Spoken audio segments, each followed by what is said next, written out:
রবি ইবনে সুলাইমান রাহমাতুল্লাহি আলাইহি তাকায়া দেখেন, একজন মহিলা দেখা যায় যার পরনে রয়েছে কালো পোশাক, ইসলামী পোশাক, হাতির মধ্যে রয়েছে মোজা, পায়ের মধ্যে মোজা, মাথা থেকে পা পর্যন্ত ঢাকা দেখা যায় না। আসর আর মাগরিবের মধ্যখান সময় নদীর পাড়ের মধ্যে ঘুরে বেড়াচ্ছে আর ঘুরে বেড়ায়।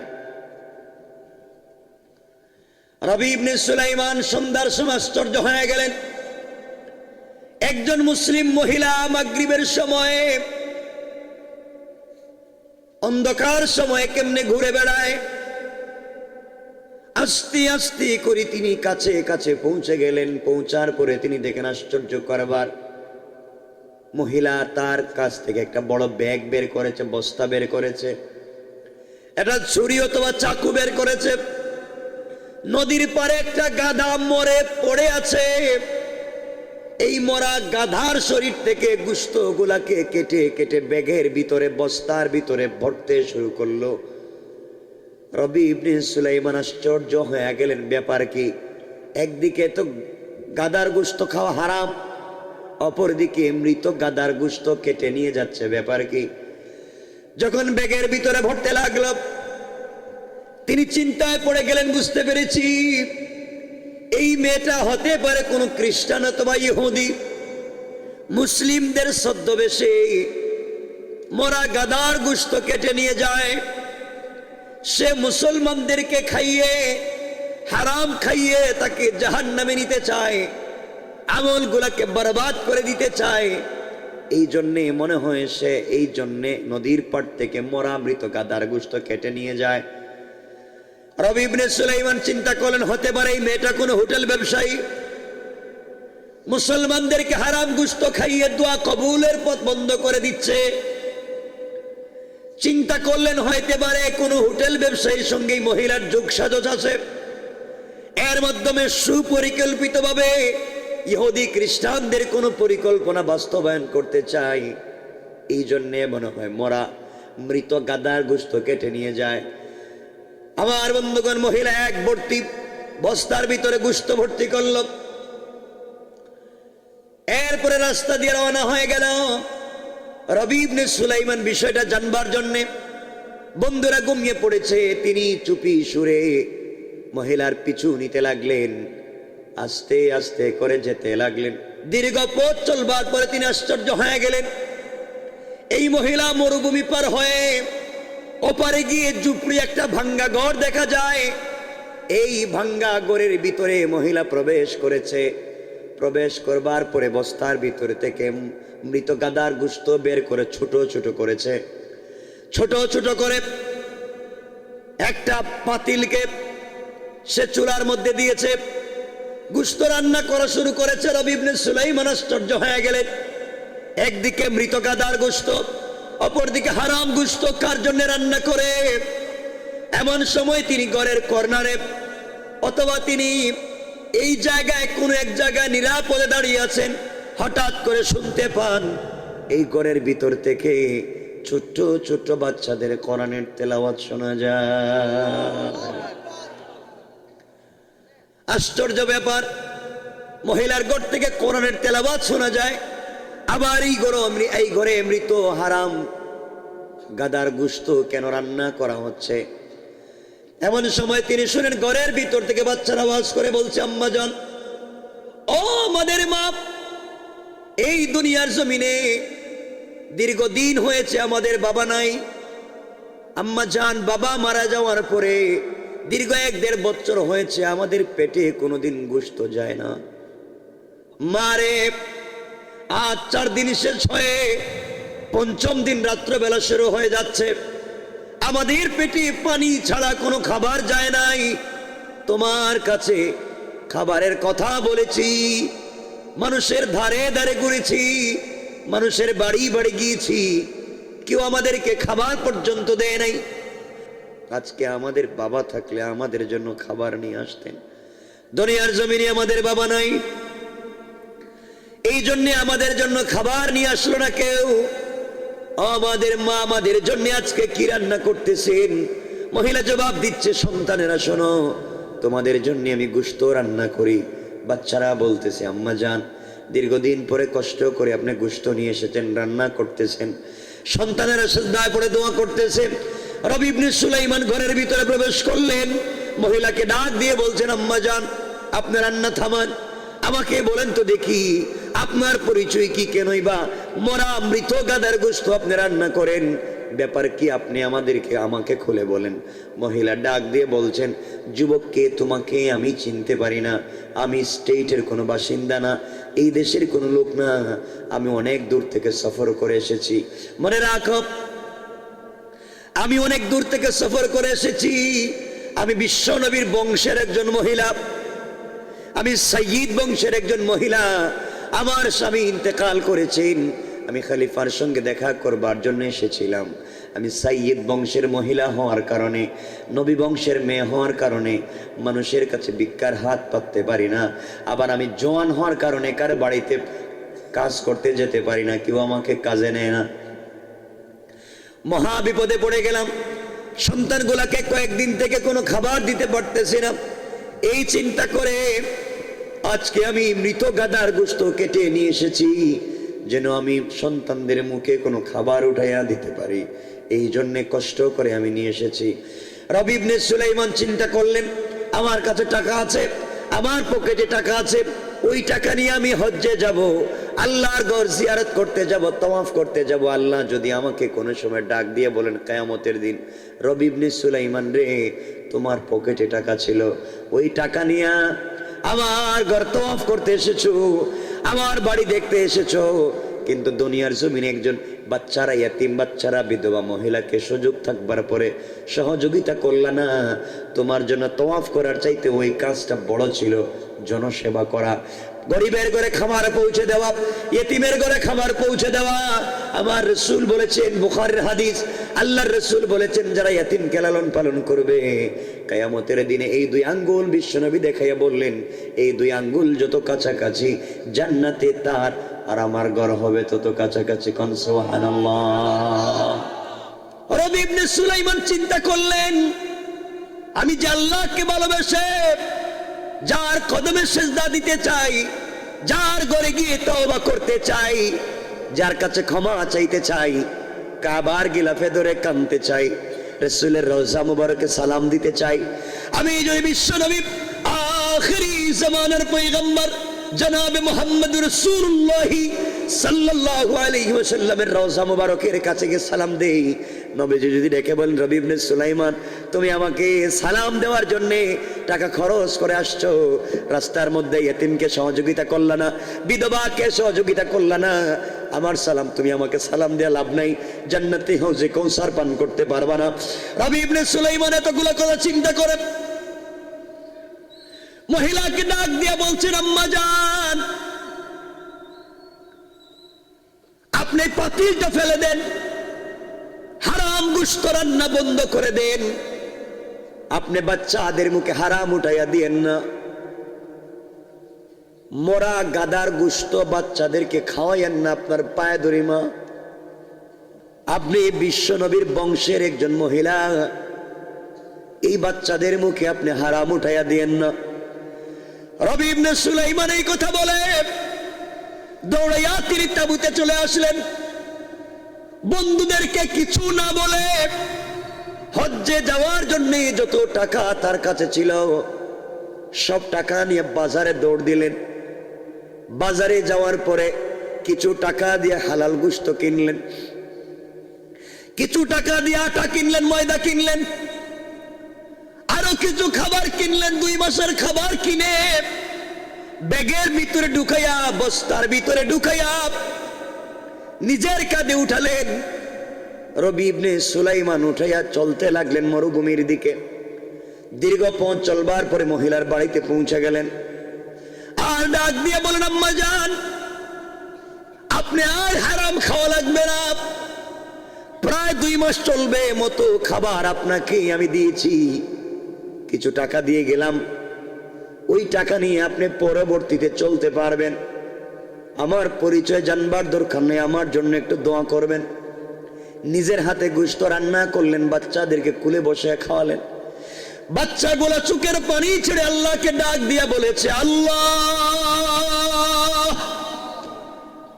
আজ দুনিয়ার জমিনে আমাদের বাবা নাই, মা আমাদের জন্য হারাম গোশত নিয়ে এসেছে, গোলামকে চিনি না, পরিচয় জানি না। আল্লাহ তাআলা আমাদের জন্য হালালের ব্যবস্থা করেছেন, দীর্ঘ 2-3 মাস চলবার মতো ব্যবস্থা করেছেন। আল্লাহ তাআলা তোমার এই গোলামকে রাসূল সাল্লাল্লাহু আলাইহি ওয়াসাল্লামের খাস উম্মত বানায়, আর রাসূলকে খুশি করে জান্নাতের ফয়সালা করে দাও। রবি ইবনে সুলাইমান সাবধান করে বন্ধুদের কাছে এসে বলছেন, বন্ধুগণ শোনো, বেয়াদবি মাফ করবি, আমি এবার হজে আর যেতে পারবো না। তোমাদেরকে জমায়েত করেছি আমি, তোমাদেরকে রিক্রুট করেছি আমি, তোমাদেরকে হজ্জে যাওয়ার জন্য তৈরি করেছি আমি। বিশেষ প্রয়োজনে আমি আবার বাড়িতে চলে যাচ্ছি, বিশেষ প্রয়োজনে আমি চলে যাই, তোমরা হজ্জে চলে যাও, আমি এবার যাব না, আগামীতে যাব। বন্ধুরা ডাক দিয়ে বলছে, রবিরে, তুমি আমাদেরকে তৈরি করেছো, তুমি হজ্জে যাবে না, আমরা যাব, কেমন হয়ে যায়? রবি ইবনে সুলাইমান বলেন, বিশেষ প্রয়োজনে চলে যাই, আগামীতে যদি আল্লাহ বাঁচিয়ে রাখেন তোমাদের সঙ্গে দেখা হবে হজ্জে, হজ করে তোমরা তাড়াতাড়ি বাড়িতে চলে আসো, আমি বাড়িতে পৌঁছে যাই। এই কথা বলে বন্ধুদের কাছ থেকে বিদায় নিয়ে বাড়ির দিকে রওনা হলেন, আর চোখের পানি ছেড়ে দাড়ি ভিজাতে লাগলেন, আর আল্লাহকে বলতে লাগলেন, আল্লাহ তাআলা, তোমার বাড়িতে যাওয়ার বড় শখ ছিল, যেতে পারলাম না, তোমার এক বান্দি আর কয়েকটা গোলামকে সহযোগিতা করলাম, আয় আল্লাহ তাআলা, আমার জীবনে কি তোমার বাড়ি জিয়ারত করাটা আমার পক্ষে কি হবে না? আমি কি কোনোদিন তোমার কাবার গিলাফে ধরে চোখের পানি কি ছাড়তে পারবো না? আমি কি হাতিমে কাবা ধরতে পারবো না? হযরতে রবি ইবনে সুলাইমান যখন কান্না করে বাড়িতে পৌঁছে গেলেন, বন্ধুরা সবাই হজ্জে চলে গেল। সবাই বলতে লাগলো, ব্যাপারটা বুঝলাম না, রবির কি হলো, সে কেন হজ্জে আসলো না? বন্ধুরা যখন হজ করে তাওয়াফ করতেছে, 10-15 জন বন্ধুর মধ্যে হঠাৎ করে একজন বন্ধু তাকায়া দেখে তার সামনে রবি ইবনে সুলাইমান তাওয়াফ করতেছে। আল্লাহু আকবার বলেন। আল্লামা জুলফিকার নকশবন্দি উনার খুতুবাতে জুলফিকার নকশবন্দিতে লেখেন, একজন গোলাম জমজমের পারে গিয়ে ওযু করতে গিয়েছে, ওখানে দেখে তার সামনে রবি ইবনে সুলাইমান ওযু করতেছে। কোন সুবহানাল্লাহ। সবাই আশ্চর্য হয়ে গেলেন, মাকাম ইব্রাহিমে নামাজ পড়তে গেলেন, ওখানে গিয়ে দেখেন রবি আছে। ব্যাপার কি, ও তো আমাদের কাছ থেকে বিদায় নিয়ে চলে গেল, আবার আমাদেরকে না জানিয়ে হজ্জে চলে আসলো, আমাদের সঙ্গে তো মিথ্যা কাজ করলে, এমন কাজ তো তার দ্বারা হওয়ার কথা ছিল না, কেন এই কাজগুলো রবি ইবনে সুলাইমান করলো? হজ্জের পরে বন্ধুরা পরামর্শ করলেন, দীর্ঘ 24 বছরের বন্ধুত্বের ভিতরে রবি তো এমন মিথ্যা কোনো কাজ করে নাই, কেন আজকে আবার এমন করলো? হজ্জে আসবে না বলে সে নিজে হজ্জে আসলো, আমাদের আগে আগে হজ করলো, কেন এই কাজ করেছে? আমরা অবশ্যই বাড়িতে গেলে তার কাছ থেকে জানবো, আর জিন্দেগির মতো তার থেকে আমাদের বন্ধুত্ব বন্ধ করে দেব। আমার বন্ধুগণ, শেষ করে বন্ধুরা যখন রাসূলের রওজা জিয়ারত করার জন্য মদিনায় যায়, মদিনায় যাওয়ার পরে বন্ধুরা মিলে রাসূল সাল্লাল্লাহু আলাইহি ওয়াসাল্লামের রওজা মুবারক যখন জিয়ারত করে, এমন সময় একজন বন্ধু তাকায়া দেখে তার সামনে রবি ইবনে সুলাইমান হাতে একটা ব্যাগ নিয়ে রাসূলের রওজা জিয়ারত করে যায়। সুবহানাল্লাহ পড়ে।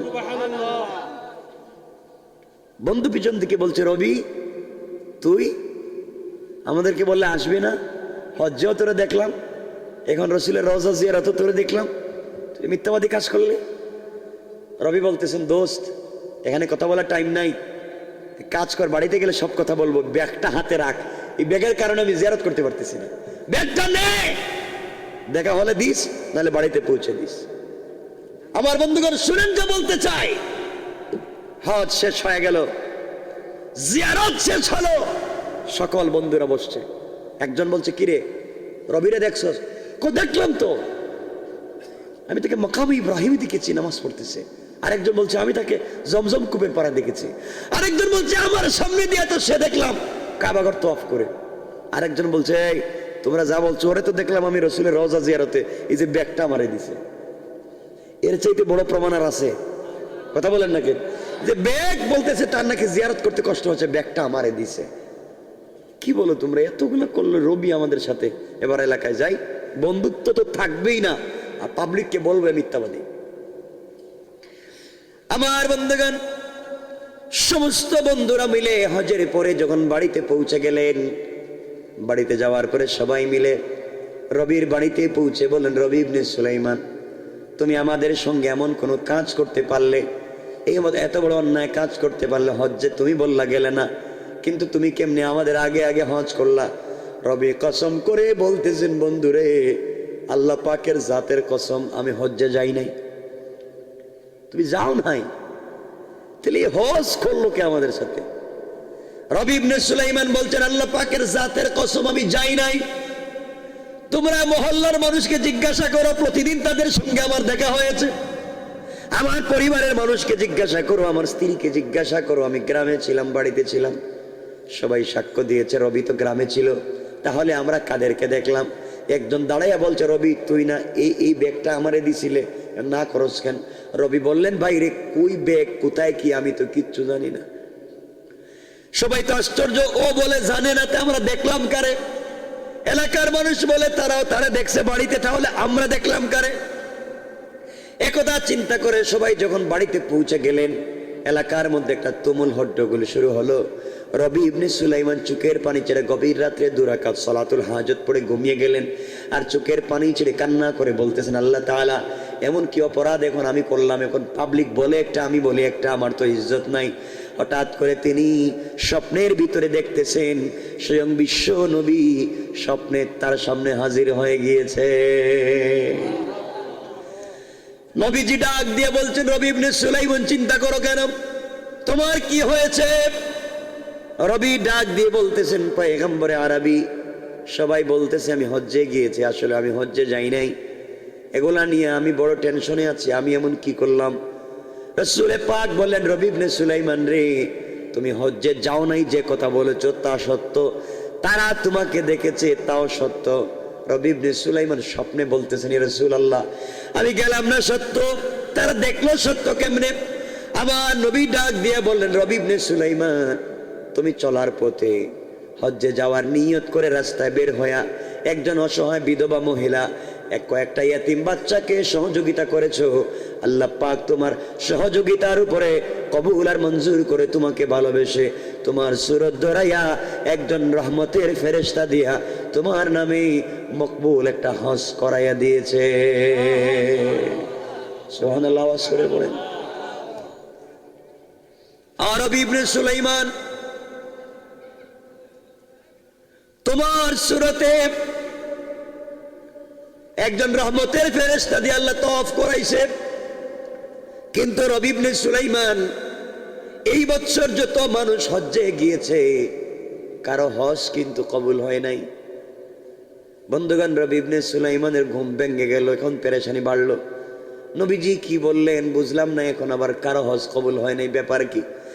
চিন্তা করতে করতে কান্না করতে করতে 2 রাকাত সালাত পড়ে আবার তিনি যখন ঘুমিয়ে পড়লেন, স্বপ্নে দেখেন তার মাথার কাছে একজন ফেরেশতা, তার পায়ের কাছে একজন ফেরেশতা দাঁড়িয়ে আছে।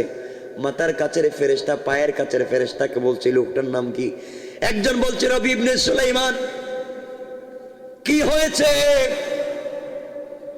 এই লোকটা শুয়ে আছে কেন? একজন বলছে, বাইরে এইবার প্রায় 3 থেকে 4 লক্ষ মানুষ হজ্জে গিয়েছে, কারো হজ কবুল হয় নাই। আরেকজন বলছে, এতগুলা মানুষের হজ কবুল হলো না, তো হজে গেলাম কি? একজন বলতেছে, বাইরে একটা মানুষের হজ কবুল হয়েছে। এই লোকটা হজ্জে যাওয়ার আগে একজন ইয়েতিম অসহায় মানুষকে সহযোগিতা করেছে, আল্লাহ তার সুরতে রহমতের ফেরেশতা দিয়ে হজ করাইছেন, শুধুমাত্র কেবলমাত্র তার হজ কবুল হয়েছে।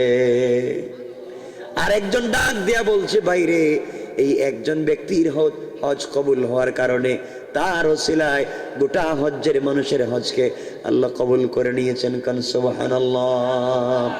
এতিমকে লালন পালন করতে হবে, কিন্তু আজকালকে এতিম লালন পালন কেউ করুনি এলাকায়, এতিমকে তো ঠকায়। যত বড় এতিমকে ঠকাও, ভাই মারা গিয়েছে, বাচ্চাগুলো এতিম, ভাইয়ের সব সম্পত্তি আরেক ভাই দখল করে ফেলেছে, এগুলো আছে না নয়? শয়তানি চলে।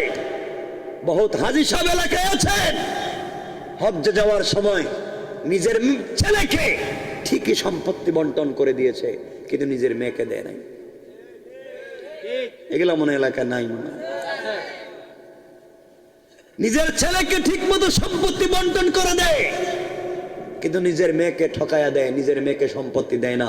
মনে রাখবে, আল্লাহর কাছে কিয়ামতের দিন জবাব দেওয়া লাগবে। কথা বলেন ঠিক কিনা?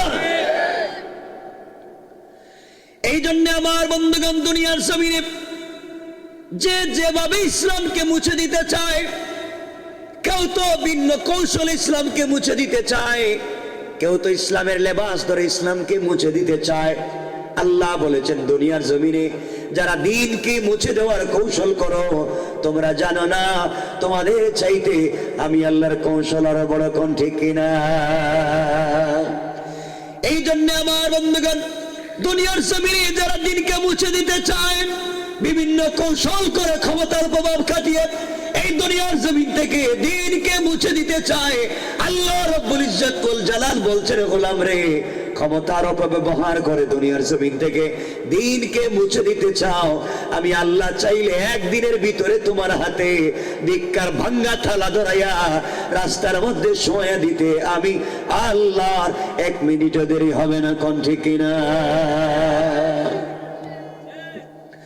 এই জন্য দুনিয়ার জমিনে ক্ষমতার অপব্যবহার করা যাবে না, সমাজকে নষ্ট করা যাবে না।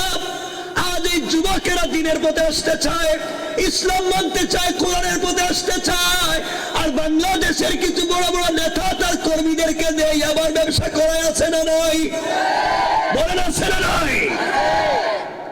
যুবকদের সরে চলে আসতে চায়, সমস্যা থেকে, অন্যায় থেকে ভালো থাকতে চায়, নেতা নির্দেশ, ব্যবসা করে টাকা আমারে কিছু দিও, এগুলো নাই? বলেন নাই? সিন্ডিকেট করা হয়েছে। এই জন্য আমার বন্ধুগণ, মনোযোগ দিয়ে শুনেন কি বলতে চাই। এই দুনিয়ার জমিনে বিভিন্ন কৌশলে দ্বীনকে মুছে দেওয়া হয়, মুছে দেওয়ার চেষ্টা চলছে। আল্লাহর রাসূল আল্লাহর কাছে দোয়া করে বলেছিলেন, আল্লাহ তাআলা এই অন্ধকারাচ্ছন্ন সমাজকে, বর্বর সমাজকে পরিষ্কার করবার জন্য, বর্বর সমাজে দ্বীন প্রতিষ্ঠা করবার জন্য তোমার কাছে 2 জন ওমর আমি চাই না, একজন ওমরকে তুমি ইসলাম কবুল করাইয়া দাও। আমার বিশ্বাস একজন ওমরের দ্বারা এই সমাজে দ্বীন জিন্দা হয়ে যাবে। আমরাও বলতে পারি, এই সমাজের ভিতরে যত অন্যায় আছে, যত অশান্তি আছে, আমরা 2 জন ওমর চাই না। আজ যদি একজন ওমর রাস্তায় দাঁড়ায়া তাকবীর দিয়ে ডাক দিয়ে রাস্তায় নেমে পড়ে দুনিয়ার জমিনে যত ফিতনার বদমাইশি আছে, কিচ্ছু করার ক্ষমতা পৃথিবীর কারো থাকবে না। কোন ঠিক কিনা? সুযোগ নাই, আজ আমরাই করে যাচ্ছি। কষ্ট হচ্ছে আপনাদের? আল্লাহ রাব্বুল ইজ্জত ওয়াল জালাল কোরআনে বলছেন, আজ মুসলমানেরা চিৎকার করে আল্লাহকে বলছে, কলিজা ছেড়ে আল্লাহকে বলছে, আল্লাযীনা ইয়াকুলুনা রাব্বানা আখরিজনা মিন হাযিহিল কারয়াতিজ যালিমি আহলুহা। মুসলমানেরা আল্লাহকে ডাক দিয়ে বলছে, আল্লাহ তাআলা, রব্বানা, হে আমাদের রব, আখরিজনা, আমাদেরকে বের করে নিয়ে আসো, মিন হাযিহিল কারয়াতিজ যালিমি আহলুহা, যে সমাজের মানুষ জালেম, যে রাষ্ট্রের মানুষ জালেম, যে এলাকার মধ্যে জালেম আর জুলুম চলে, কোরআনের কথা বলা যায় না, ইসলামী আন্দোলন করা যায় না, কোরআন সুন্নাহকে বন্ধ করে দেওয়া হয়, গান বাজনার মধ্যে সভাপতিত্ব করে কোরআন সুন্নাহর ভিতরে এসে ডিস্টার্ব করে। আয় আল্লাহ তাআলা, আমরা কোথায় যাব? সমাজের ভিতরে শান্তি নাই, ওখান থেকে আমাদেরকে বের করে নিয়ে আসো। যেখানে কোরআন থাকে না, যেখানে কোরআনের কথা বলা যায় না, যেখানে ইসলামের কথা বলা যায় না, যেখানে রাসূলের আদর্শ প্রতিষ্ঠা করা যায় না, যেখানে আল্লাহর তাওহীদের কথা বলা যায় না, যেখানে রাসূলের রিসালাতের কথা বলা যায় না, আয় আল্লাহ তাআলা, তুমি আমাদেরকে ওই জায়গা থেকে বের করে নিয়ে আসো।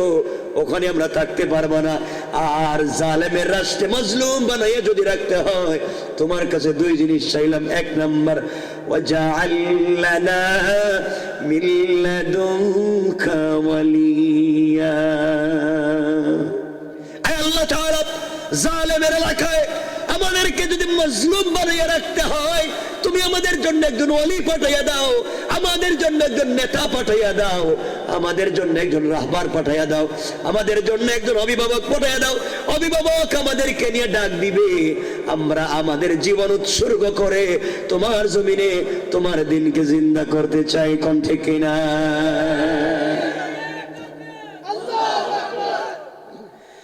আমার মুসলমান বন্ধুগণ, মুসলমানের আল্লাহর কাছে বলছে, আল্লাহ তাআলা শুধু নেতা দিলেই হবে না, নেতার মাধ্যমে সমাজে বিজয় আসবে না। আল্লাহ তাআলা বিশ্ব নবীকে তুমি নেতা বানিয়েছো, এরপরেও তুমি নুসরত আর সাহায্য দিয়েছো। আয় আল্লাহ তাআলা, ওমরকে নেতা বানিয়েছো, এরপরে সাহায্য দিয়েছো। শুধু নেতা তোমার কাছে চাই না, ওয়াজআল লানা মিন লাদুনকা নাসীরা। আল্লাহ তাআলা, শুধু নেতার মাধ্যমে বিজয় আসবে না, আমাদেরকে তুমি সাহায্য করো। তোমার সাহায্য যদি আমাদের উপরে থাকে, আয় আল্লাহ তাআলা, আমরা দুনিয়ার কোনো ক্ষমতা, দুনিয়ার কোনো সুপার পাওয়ারকে ভয় করি না। তুমি যদি আমাদের সাথে থাকো, কেউ আমাদের কিছু করতে পারবে না। কোন ঠিক কিনা? আমাদের সাথে কে আছেন? আওয়াজ করে বলেন, কে? আপনাদের মনে অসুবিধা হচ্ছে? 12:30 হয়েছে। যে অবস্থায় বসছেন, বা একটা বিশাল একটা প্যান্ডেল করলেন না কেন? বড় একটা জায়গায় প্যান্ডেল করতেন, পুরা উপজেলায় দাওয়াত করে পাবলিক জমা করতেন।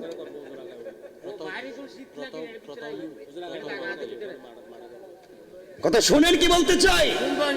সমাজে যারা দিনকে মুছে দিতে চায়, অনেক কৌশলে আছে না নাই? নাই মনে হয় আছে। আল্লাহ কোরআনে বলছেন, ওয়া মাকারু ওয়া মাকারাল্লাহ ওয়াল্লাহু খায়রুল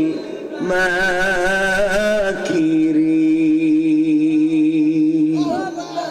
আল্লাহ বলেছেন, যারা কৌশল করে, বিভিন্ন সিস্টেম করে দিনকে দমিয়ে দিতে চায়, ওরা জানে না আমি আল্লাহর কৌশল তাদের চাইতে আরো বড়। কোন ঠিক কিনা?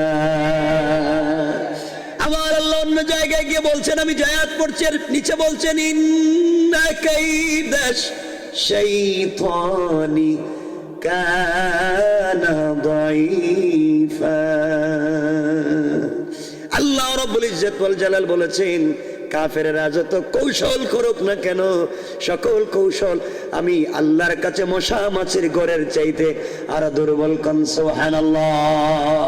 আল্লাহু আকবার বলেন, আওয়াজ করে বলেন আল্লাহু আকবার। আমার একটা ঈমান চাই, ঈমানের স্পিরিট চাই। সমাজকে ভালো করতে আর কিচ্ছু লাগবে না। আমার বন্ধুগণ, এজন্য সকল কাজে আনুগত্য করতে হবে একমাত্র রবের। একমাত্র রবের আনুগত্য ছাড়া কারো আনুগত্য করা যাবে না।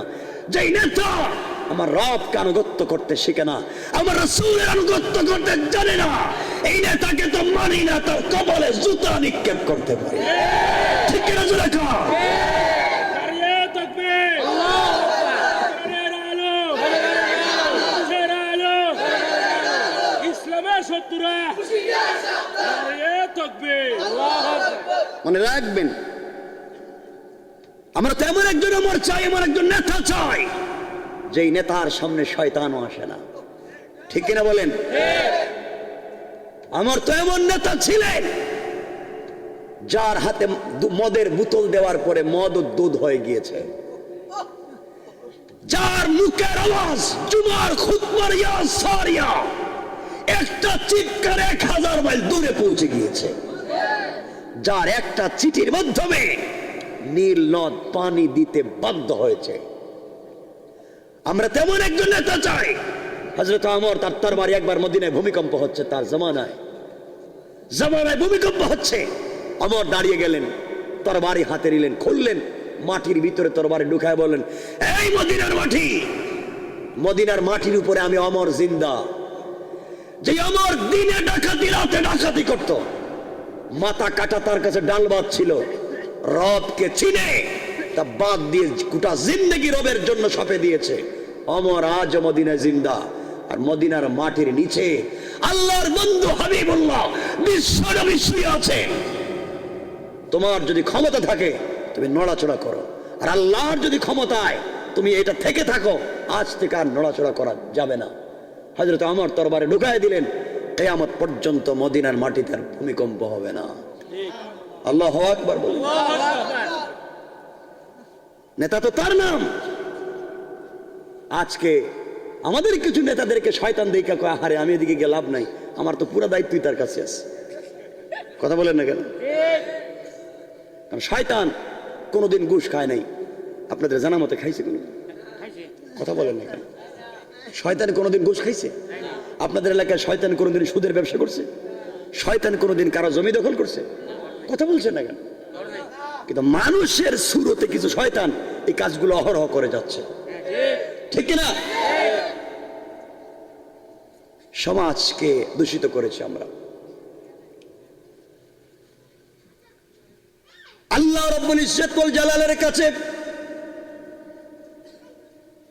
মুসলমানেরা যখন বলছে, আল্লাহ তাআলা তুমি সমাজকে শান্তি করবার জন্য, শান্তির সমাজ প্রতিষ্ঠা করবার জন্য, দ্বীনকে জিন্দা করবার জন্য আল্লাহ তাআলা, আয় আল্লাহ তাআলা তুমি আমাদের জন্য রাহবার পাঠাইয়া দাও, অভিভাবক মিলাইয়া দাও। আল্লাহ রাব্বুল ইজ্জত ওয়াল জালাল পরের আয়াতে ৭৬ নম্বর আয়াত বাম পৃষ্ঠার প্রথম আয়াতে জবাব দিচ্ছেন। আল্লাহ রাব্বুল ইজ্জত ওয়াল জালাল বললেন,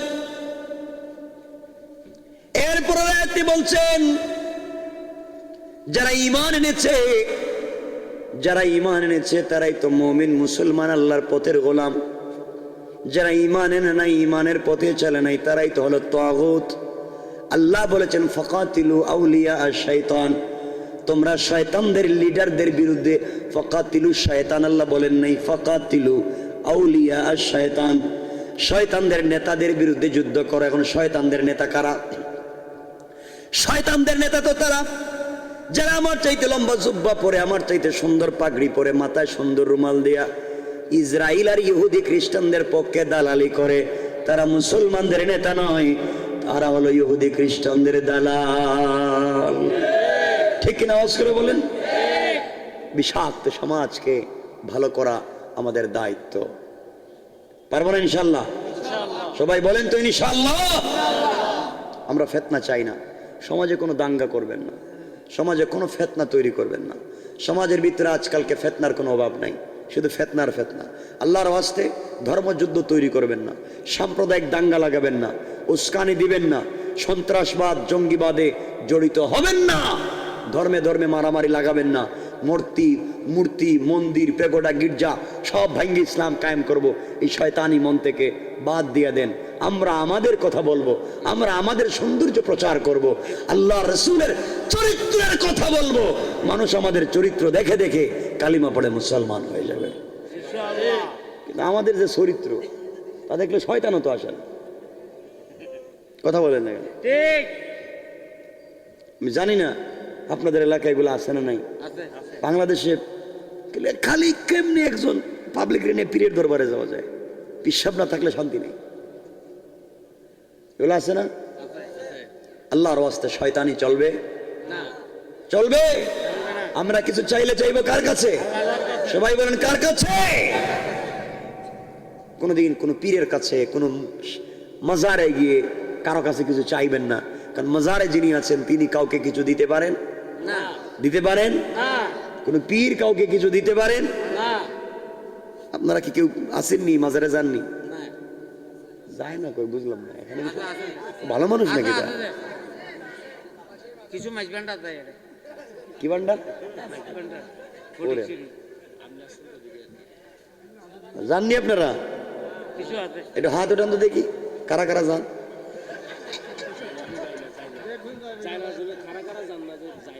যাই না তো কই নেই, জাননি আপনারা? আজকে দাড়ি নাই, মুছ নাই, ফ্যান্সি ডিল খায়, গাঁজা খায়, ইয়াবা খায়, হে হইছে পীর। এগুলো আসেনি?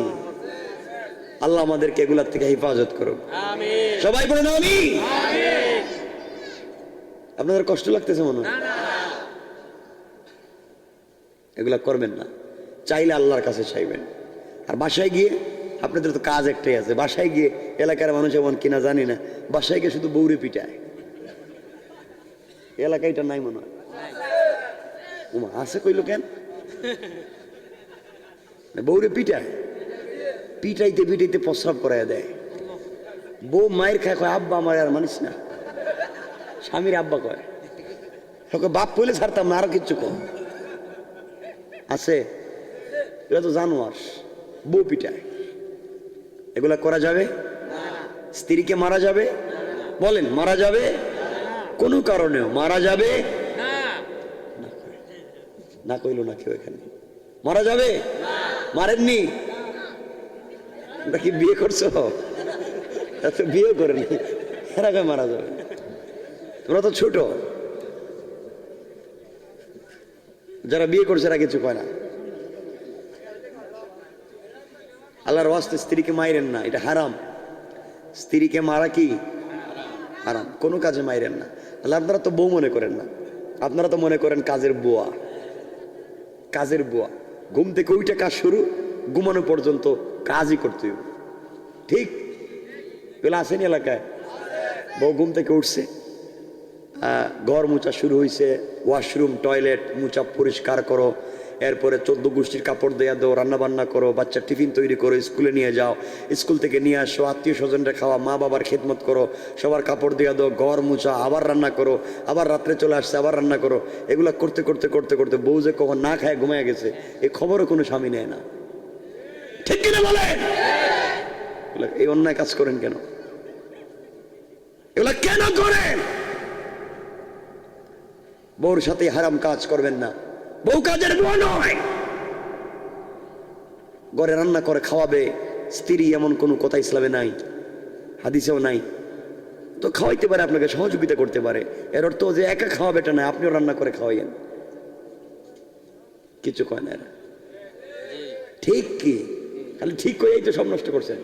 আমি তো ঠিকের ওয়াজ করতেছি না আজকে। আমার যদি 10,000 ওয়াজ ইন্টারনেটে শুনেন, আমি এভাবে ওয়াজ করি না। আজকে যেভাবে কথা বলতেছি ঠিক নাই। ইনশাল্লাহ বলেন, বলেন ইনশাল্লাহ। এখানে বিয়ে করছেন তো আপনারা মোটামুটি? যারা বিয়ে করছেন, বউরে মোহর দিছেন নি? স্ত্রীর মোহর দিছেন?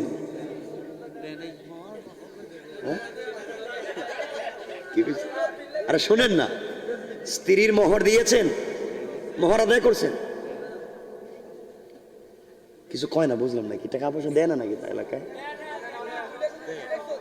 শুনেন, স্ত্রীর মোহর নামাজ রোজার মতো ফরজ, দিয়ে দিতে হয়। আর হয়তো জানি না, সাতকানিয়ার, চট্টগ্রামের, কক্সবাজারের মহিলারা হয়তো অনেক ভালো মাফ করে দেয়, অনেক ভালো, এরা মাফ করে দেয় না? আপনাদের মাফ করে না? অনেক ভালো ভদ্র এলাকার মহিলারা, অনেক স্বামী মাফ পাইছে। আসেননি কেউ মাফ পাইছেন? একটু হাত উঠে দেখেন তো, কারা কারা মাফ পাইছে? বিয়ে করছো তো? বিয়ে মাফ পাইছো নি? দেখি একটু হাত উঠাও। মাফ দিছে তো? এটা তো সত্য কথা। হ্যাঁ, কি কইছে? মাপ পাইছো তো? এখন তোমাদের উচিত হইল কোন কচু গাছের সাথে ফাঁস লাগিয়া মরে যাওয়া।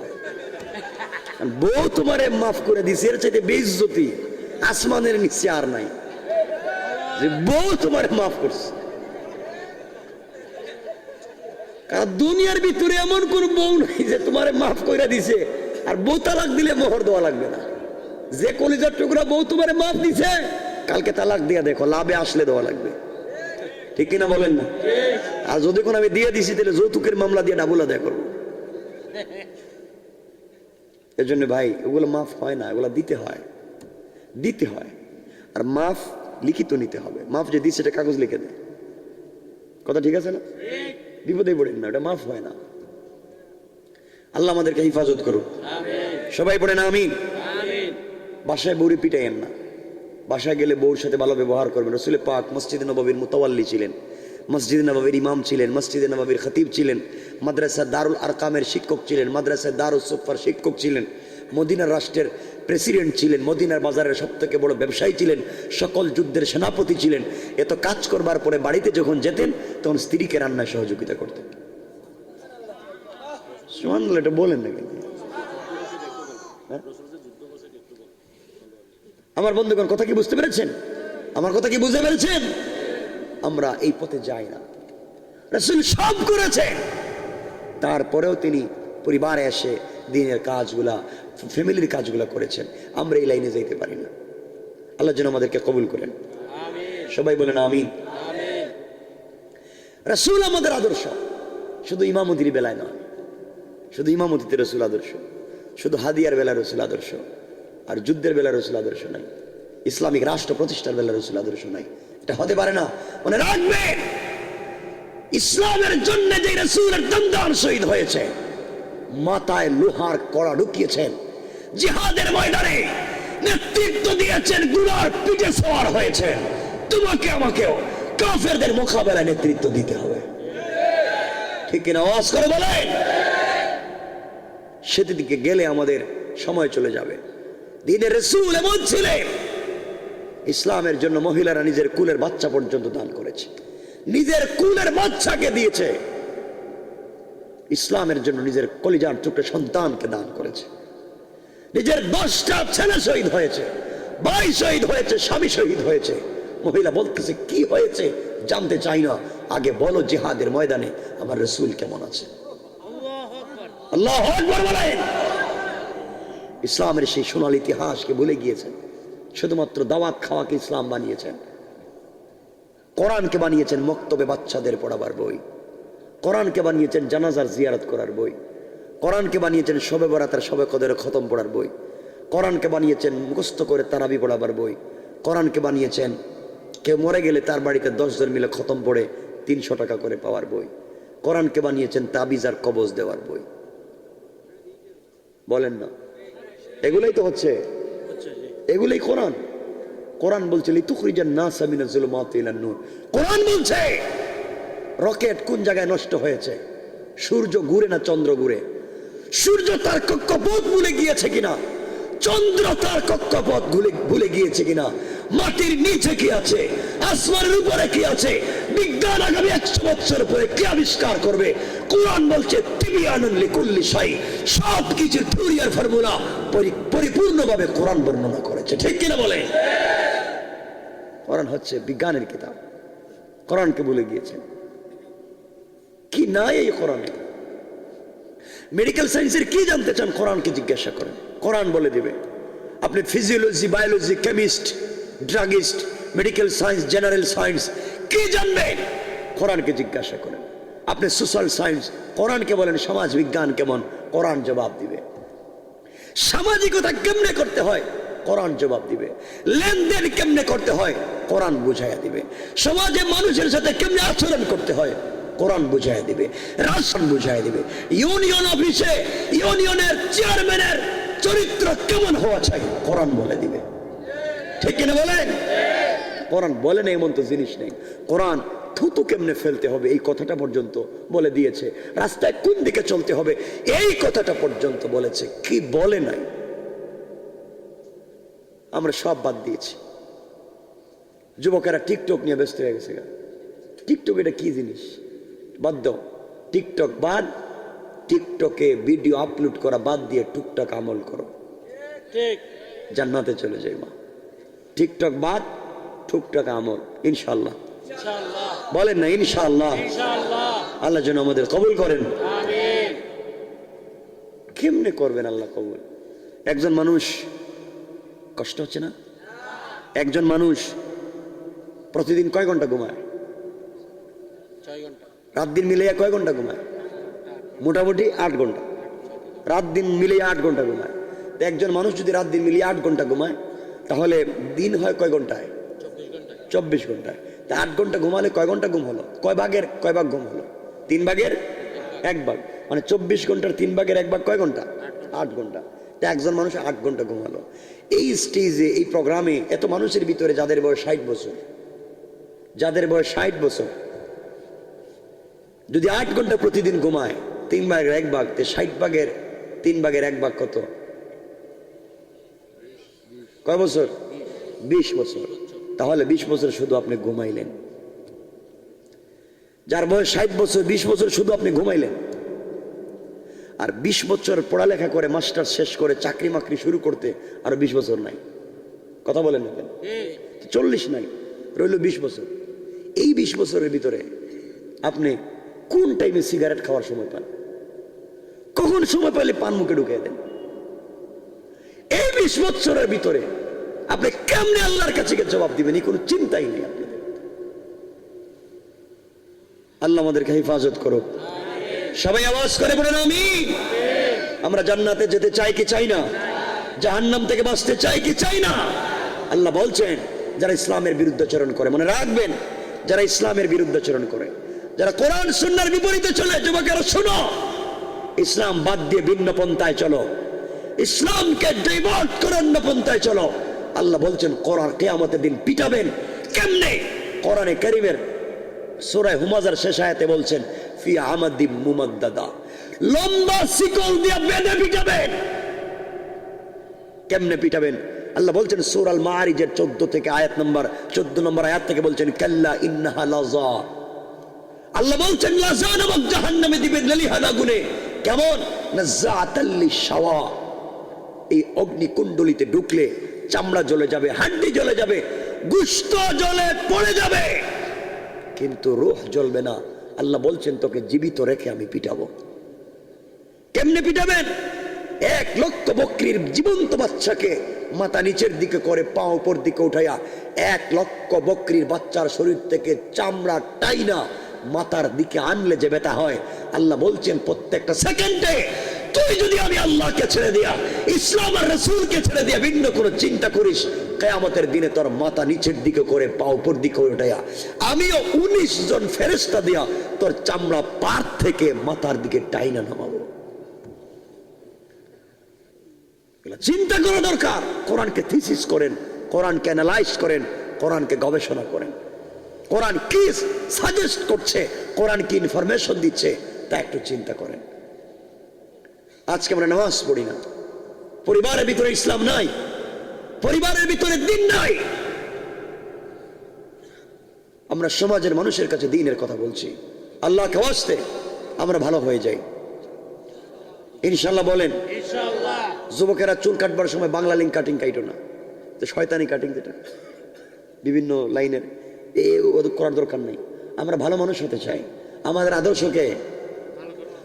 আদর্শকে আল্লাহ রাসূল, আমাদের আদর্শ বিশ্ব নবী রাসূল যেমন ছিলেন আমরা তেমন হতে চাই কি চাই না?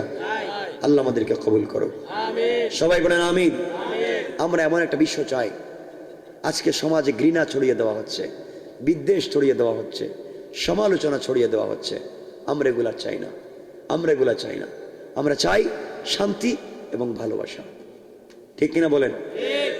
আমার বন্ধুগণ, আসুন আমরা সংক্ষেপের দিকে যাই। আমার মুসলমান বন্ধুগণ, গভীর মনোযোগ। যে কথা বলতেছিলাম, হযরত রবি ইবনে সুলাইমান রাহমাতুল্লাহি আলাইহি মহিলার বাড়িতে ছিলেন, পকেটে টাকা আছে। তিনি চিন্তা করলেন আমি যদি আল্লাহর ঘর তওয়াফ করতে যাই, আল্লাহ যদি ডাক দিয়ে বলেন রবি ইবনে সুলাইমান রে, রাসূল বলেছেন হাদিসের ভিতরে ওয়া আতইমুত তুআম, যার ঘরে খাবার নাই তার ঘরে খাবার পৌঁছে দাও। রাসূল বলছেন ওয়াসিলুল আরহামাতিও, তার বন্ধন ঠিক রাখো। নবীজি বলেছেন সাল্লু ফিল লাইলি ওয়ান নাসু নিয়াম, গভীর রাত্রে ঘুম থেকে উঠে সালাত আদায় করো। ফাদাখালাল জান্নাতা বিসালাম, ইন্তেকাল করতে দেরি হবে, দারুস সালাম নামক জান্নাতে যেতে দেরি হবে না। কোন সুবহানাল্লাহ, সুবহানাল্লাহ জোরে পড়েন। আপনারা মনে হয় দারুস সালাম বুঝেন নাই। দারুস সালাম কোন জান্নাতের নাম? জান্নাতের তো বহুত নাম আছে। দারুস সালাম যে জান্নাত, এটা কেমন জান্নাত? সেদিকে গেলে অনেক লম্বা কথা। দারুস সালাম ওই জান্নাত যে জান্নাতে জান্নাতীরা থাকবে বসা, আল্লাহ থাকবেন দাঁড়িয়ে। জান্নাতীরা গোলামেরা বসবে, হীরা জবরজত ইয়াকুত মণিমুক্তা পাথর দিয়ে তৈরি করা এক একটা চেয়ার জমিন থেকে আসমান পর্যন্ত উঁচা।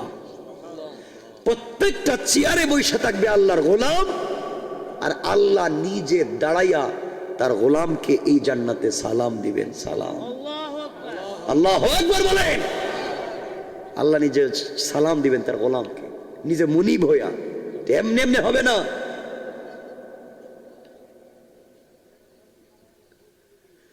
আমার বন্ধুগণ, কথাটা মনোযোগ দিয়ে শোনেন।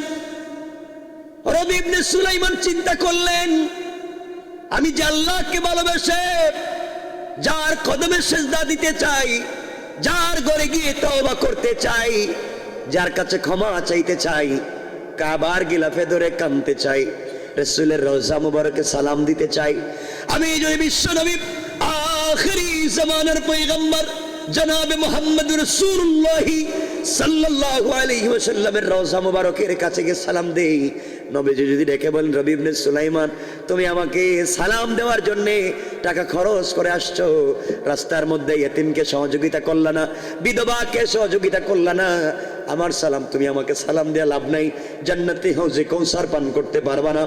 রবি ইবনে সুলাইমান এতগুলো কথা চিন্তা করে মহিলাকে ডাক দিয়া বলছেন, আম্মা জান আপনি পাতিলটা ফেলে দেন, হারাম গোশত রান্না বন্ধ করে দেন, আপনি বাচ্চাদের মুখে হারাম উঠাইয়া দিয়েন না, মরা গাদার গোশত বাচ্চাদেরকে খাওয়াইয়েন না, আপনার পায়ে ধরি মা, আপনি বিশ্ব নবীর বংশের একজন মহিলা, এই বাচ্চাদের মুখে আপনি হারাম উঠাইয়া দিয়েন না। রবি ইবনে সুলাইমান এই কথা বলে দৌড়াইয়া তিনি তাঁবুতে চলে আসলেন। বন্ধুদেরকে কিছু না বলে হজ্জে যাওয়ার জন্য যত টাকা তার কাছে ছিল সব টাকা নিয়ে বাজারে দৌড় দিলেন।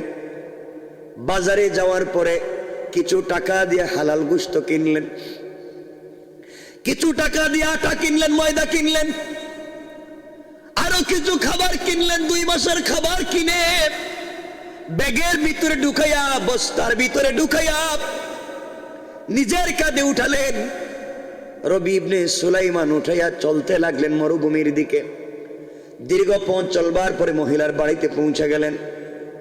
আর ডাক দিয়ে বলেন, আম্মা জান আপনি আর হারাম খাওয়া লাগবে না, প্রায় 2 মাস চলবে মতো খাবার আপনাকে আমি দিয়েছি, কিছু টাকা দিয়ে গেলাম, ওই টাকা নিয়ে আপনি পরবর্তীতে চলতে পারবেন। আমার পরিচয় জানবার দরকার নেই, আমার জন্য একটু দোয়া করবেন। নিজের হাতে গোশত রান্না করলেন, বাচ্চাদেরকে কুলে বসে খাওয়ালেন। বাচ্চাগুলো চোখের পানি ছেড়ে আল্লাহকে ডাক দিয়া বলেছে, আল্লাহ আজ দুনিয়ার জমিনে আমাদের বাবা নাই, মা আমাদের জন্য হারাম গোশত নিয়ে এসেছে, গোলামকে চিনি না, পরিচয় জানি না, আল্লাহ তাআলা আমাদের জন্য হালালের ব্যবস্থা করেছেন, দীর্ঘ 2-3 মাস চলবার মতো ব্যবস্থা করেছেন। আল্লাহ তাআলা তোমার এই গোলামকে রাসূল সাল্লাল্লাহু আলাইহি ওয়াসাল্লামের খাস উম্মত বানায়, আর রাসূলকে খুশি করে জান্নাতের ফয়সালা করে দাও। রবি ইবনে সুলাইমান সাবধান করে বন্ধুদের কাছে এসে বলছেন, বন্ধুগণ শোনো, বেয়াদবি মাফ করবি, আমি এবার হজে আর যেতে পারবো না, তোমাদেরকে জমায়েত করেছি আমি, তোমাদেরকে রিক্রুট করেছি আমি, তোমাদেরকে হজ্জে যাওয়ার জন্য তৈরি করেছি আমি, বিশেষ প্রয়োজনে আমি আবার বাড়িতে চলে যাচ্ছি, বিশেষ প্রয়োজনে আমি চলে যাই, তোমরা হজ্জে চলে যাও, আমি এবার যাব না, আগামীতে যাব। বন্ধুরা ডাক দিয়ে বলছে, রবিরে তুমি আমাদেরকে তৈরি করেছো, তুমি হজ্জে যাবে না, আমরা যাব, কেমন হয়ে যায়?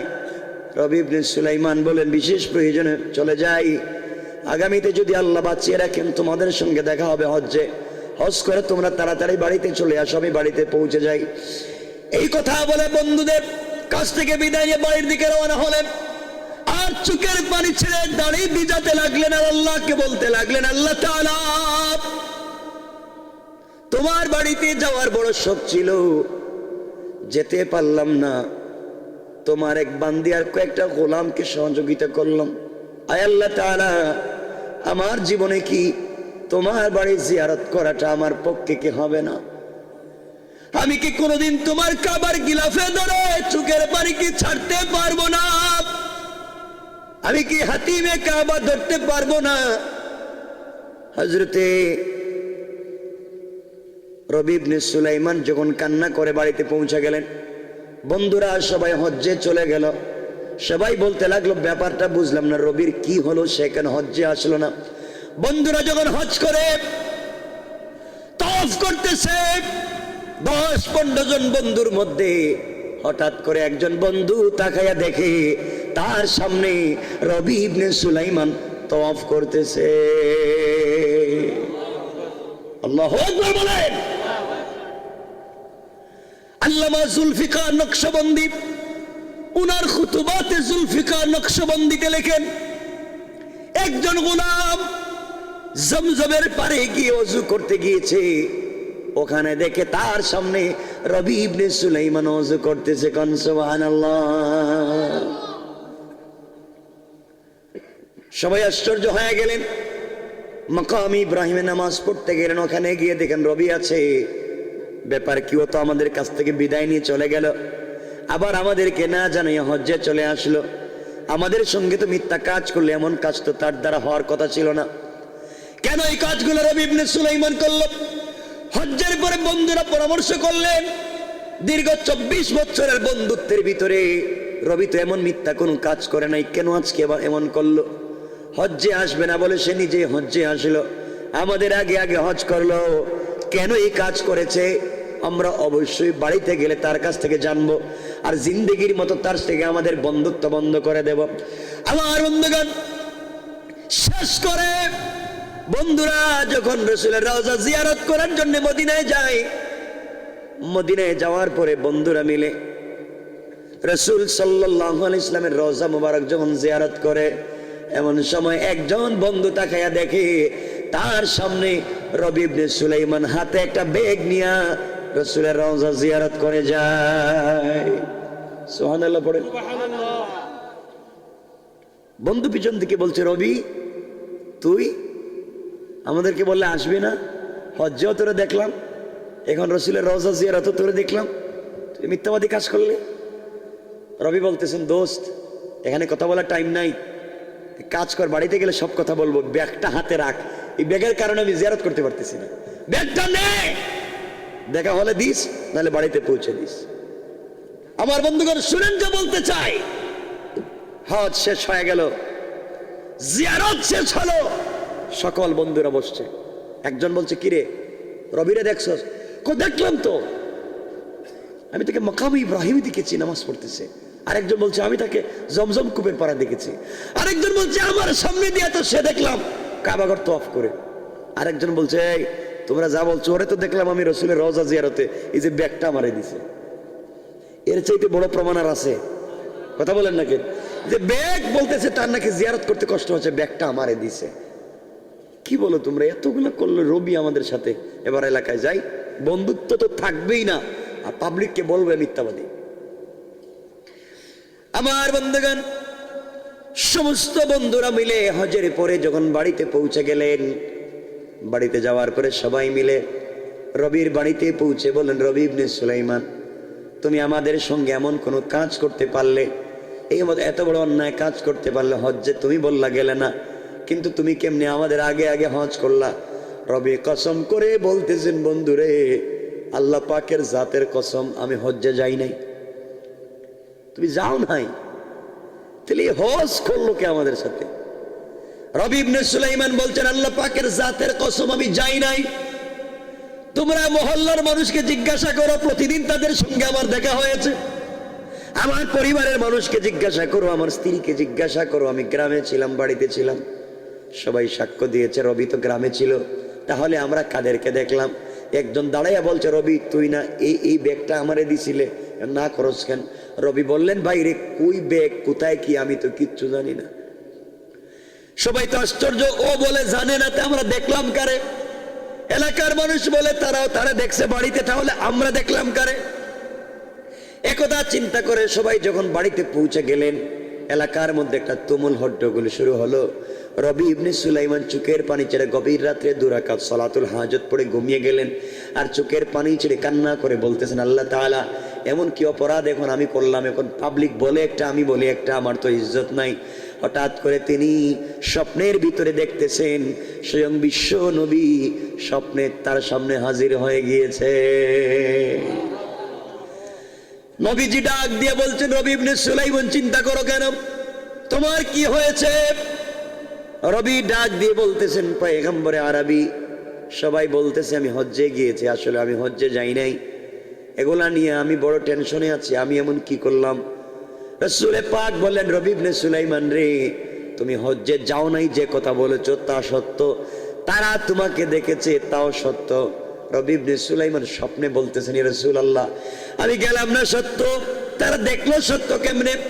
আমার নবী ডাক দিয়ে বললেন, রবি ইবনে সুলাইমান তুমি চলার পথে হজ্জে যাওয়ার নিয়ত করে রাস্তায় বের হইয়া একজন অসহায় বিধবা মহিলা কয়েকটা ইয়াতিম বাচ্চাকে সহযোগিতা করেছো, আল্লাহ পাক তোমার সহযোগিতার উপরে কবুল আর মঞ্জুর করে তোমাকে ভালোবেসে তোমার সুরত ধরাইয়া একজন রহমতের ফেরেশতা দিয়া তোমার নামে মকবুল একটা হজ করাইয়া দিয়েছে। সুবহানাল্লাহ ওয়া বলেন। আর রবি ইবনে সুলাইমান তোমার সুরতে একজন রহমতের ফেরেশতা দিয়ে আল্লাহ তওয়াফ করাইছে, কিন্তু রবি ইবনে সুলাইমান এই বছর যত মানুষ হজ্জে গিয়েছে কারো হজ কিন্তু কবুল হয় নাই। বন্ধুগণ, রবি ইবনে সুলাইমানের ঘুম ভেঙে গেল, এখন পেরেশানি বাড়লো। নবীজি কি বললেন বুঝলাম না, এখন আবার কারো হজ কবুল হয় নাই, ব্যাপার কি? চিন্তা করতে করতে কান্না করতে করতে 2 রাকাত সালাত পড়ে আবার তিনি যখন ঘুমিয়ে পড়লেন, স্বপ্নে দেখেন তার মাথার কাছে একজন ফেরেশতা, তার পায়ের কাছে একজন ফেরেশতা দাঁড়িয়ে আছে। মাথার কাছের ফেরেশতা, পায়ের কাছের ফেরেশতাকে বলছে, লোকটার নাম কি? একজন বলছে রবি ইবনে সুলাইমান। কি হয়েছে? এই লোকটা শুয়ে আছে কেন? একজন বলছে, বাইরে এইবার প্রায় 3 থেকে 4 লক্ষ মানুষ হজ্জে গিয়েছে, কারো হজ কবুল হয় নাই। আরেকজন বলছে, এতগুলা মানুষের হজ কবুল হলো না, তো হজে গেলাম কি? একজন বলতেছে, বাইরে একটা মানুষের হজ কবুল হয়েছে। এই লোকটা হজ্জে যাওয়ার আগে একজন ইতিম অসহায় মানুষকে সহযোগিতা করেছে, আল্লাহ তার সুরতে রহমতের ফেরেশতা দিয়ে হজ করাইছেন, শুধুমাত্র কেবলমাত্র তার হজ কবুল হয়েছে। আরেকজন ডাক দিয়া বলছে, বাইরে এই একজন ব্যক্তির হজ কবুল হওয়ার কারণে তার ওসিলায় গোটা হজ্জের মানুষের হজকে আল্লাহ কবুল করে নিয়েছেন। কান সুবহানাল্লাহ। আমি যে কথা এখান থেকে বুঝাতে চাই, লম্বা আলোচনার দিকে যাব না।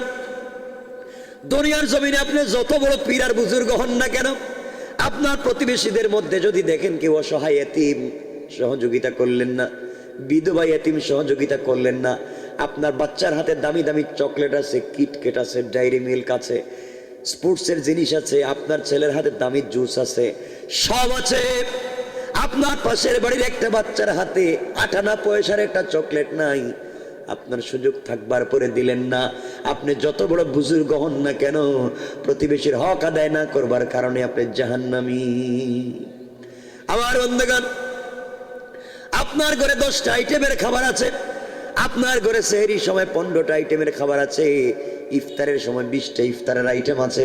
পাশের বাড়ির লোক, তার 1 গ্লাস পানি ছাড়ার কিছুই নেই, সুযোগ থাকবার পরে আপনি দিলেন না, সবগুলা নষ্ট করে ডাস্টবিনে ফেলে দিলেন। কিয়ামতের দিনে কিছু তো কবুল হবেই না, বরং অপচয়ের কারণে আল্লাহর দরবারে জবাব দেওয়া লাগবে। এই জন্য আমি বলতে চাই, আপনি জনপ্রতিনিধি হন আর যেই হন না কেন, যাই করেন না কেন, যাই বুঝান না কেন, আগে খবর নেন আপনার ডাইনে বামে যারা আছে তাদের হক আদায় করছেন কিনা। কথা বলেন না কেন? ঠিক কিনা? আওয়াজ করে বলেন। হক আদায় করতে পেরেছেন কিনা?